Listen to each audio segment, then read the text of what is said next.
ბრიტანეთში დაფუძნებულმა საერთაშორისო კვლევითმა და ანალიტიკურმა კომპანიამ YouGov-მა უსაფრთხოების საკითხებთან დაკავშირებით კვლევა ჩაატარა.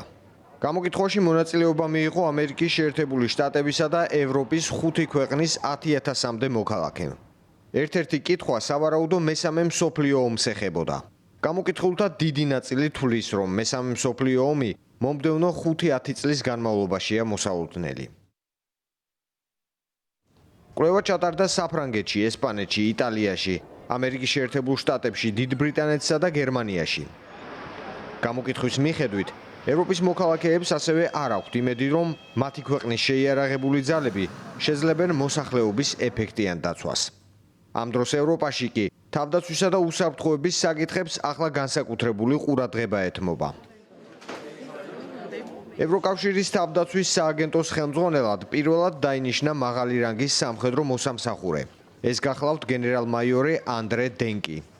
ევროკავშირის საგარეო საქმეთა და უსაფრთხოების პოლიტიკის უმაღლესმა წარმომადგენელმა კაია კალასმა სოციალურ ქსელ X-ზე გამოაქვეყნა პოსტი. მოხარული ვარ, რომ გენერალი ანდრე დენკი დაინიშნა ევროკავშირის თავდაცვის სააგენტოს ხელმძღვანელად. დღეს ერთობლივი სამხედრო შესაძლებლობების განვითარებასა და ინოვაციების სახალისებაში სააგენტოს უაღრესად მნიშვნელოვანი ფუნქცია აკისრია.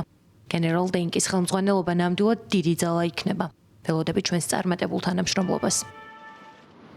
ბრიუსელში დაფუძნებულმა გავლენიანმა ანალიტიკურმა ცენტრმა ბრუგელმა წარადგინა ახალი წინადადება ევროპული თავდაცვის მექანიზმის შექმნის შესახებ.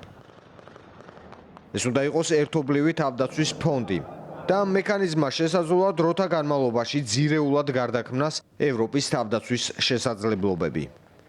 ევროპას სჭირდება სწრაფი გადაიარაღება და საკუთარი სტრატეგიული შესაძლებლობების შექმნა. აღნიშნულია ანალიტიკური ცენტრის დასკვნაში.